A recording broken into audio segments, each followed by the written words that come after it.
আর আমিও তাকে শ্রদ্ধা করি, ভালোবাসি, তাই আসি।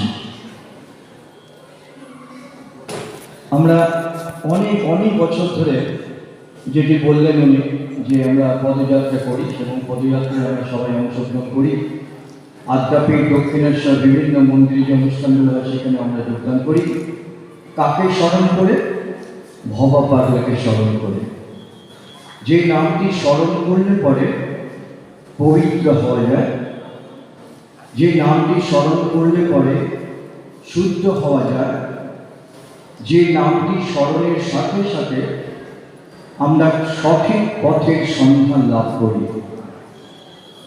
আমাকে বৈষ্ণব ধর্মের কথা বলতে বলা হয়েছে। বৈষ্ণব ধর্মের সার্থক প্রতিকৃত হলেন ভবা পাগলা। শ্রীকৃষ্ণ চৈতন্য মহাপ্রভুর কথা আমাদের সকলকার জানা, যিনি বলেছেন, ভারত ভূমিতে মনুষ্য জন্ম হইল যার, জনম সফল করি পর উপকার। শ্রীকৃষ্ণ চৈতন্য মহাপ্রভুর বাণী, ভারত ভূমিতে তুমি জন্মগ্রহণ করেছ, তোমার জন্মকে সার্থক করো কিভাবে? পরে উপকার করে। কাউকে একদিন দুটো খেতে দিলাম আর একটু বস্ত্র দান করলাম, তাহলেই পরোপকার হয় না। সেটাও পরোপকারের একটা লক্ষণ। কিন্তু শ্রীকৃষ্ণ চৈতন্য মহাপ্রভু বললেন, একদিন খেতে দিয়ে বা তাকে ভিক্ষা দিয়ে তার চরিত্রের পরিবর্তন করতে পারবে না, তার হৃদয়কে শোধন করতে পারবে না। তাই শ্রীকৃষ্ণ চৈতন্য মহাপ্রভু আমাদের হৃদয় শোধনের মন্ত্র দিলেন, যে মন্ত্র উচ্চারণ করলে পরে আমার দেহের সব কালিমা দূরীভূত হয়ে যাবে। চেত দর্পণ মার্জনম, চিত্তরূপ দর্পণ মার্জিত হয়ে যাবে।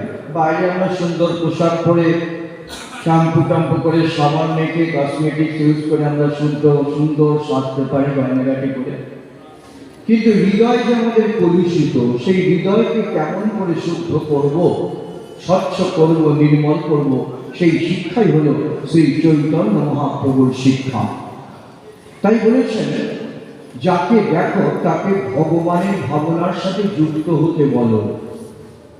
ভগবত ভাবনা দুর্বলকে সবল করে, ভগবত ভাবনা নির্ধনকে ধনী করে, ভগবত ভাবনা অত্যন্ত ভীরুকেও সাহসী করে তোলে। এই যে চৈতন্য মহাপ্রভুর যে আদর্শ, তাই তিনি বললেন যে সকলে সেই ভগবানের শরণ গ্রহণ করো। কিভাবে? মন্ত্রতন্ত্রের দরকারও নেই, কিচ্ছুর দরকার নেই। শুদ্ধতা চিন্তা করতে হবে না, পবিত্র নয় অপবিত্র চিন্তা করতে হবে না। সর্বাবস্থায় ইথে বিধি নাহি আর। কি করতে? হরিনাম করতে। হরিনাম করতে কোনো বিধি বিধানের প্রয়োজন হয় না।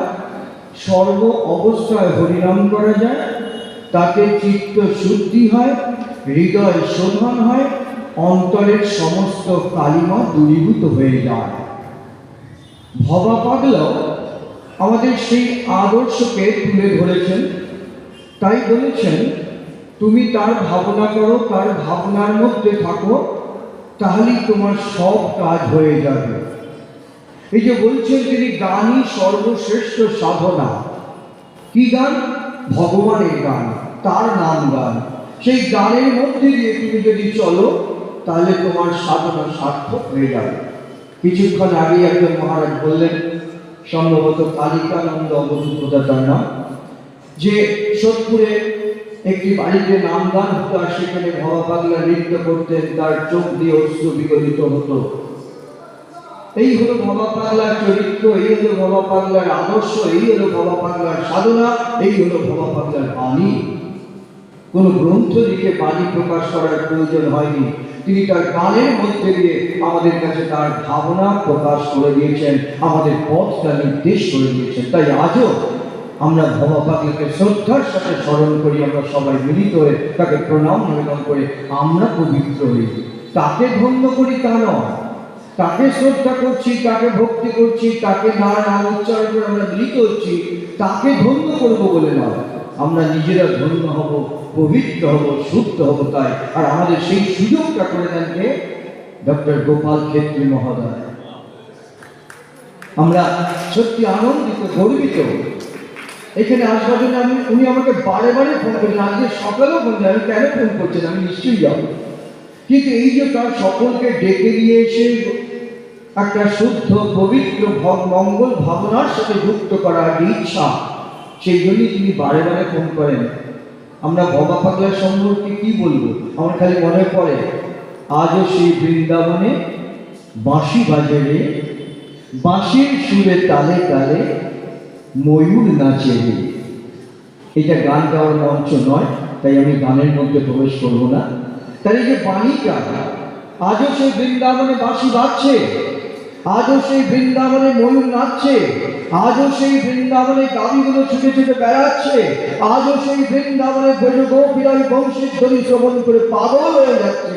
আজও রাধারানী সেই পাগলেরই হয়ে কৃষ্ণ কৃষ্ণ কৃষ্ণ কৃষ্ণ বলে ঘুরে বেড়াচ্ছে। এটা অনুভব, সেই অনুভবের কথা আমাদের কাছে প্রকাশ হয়েছেন সেই গানের মধ্যে দিয়ে ভবা পাগলা।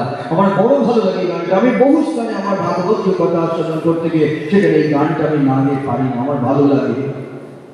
সব শেষে গিয়ে বলছেন যে মায়ার পাশে আবদ্ধ করে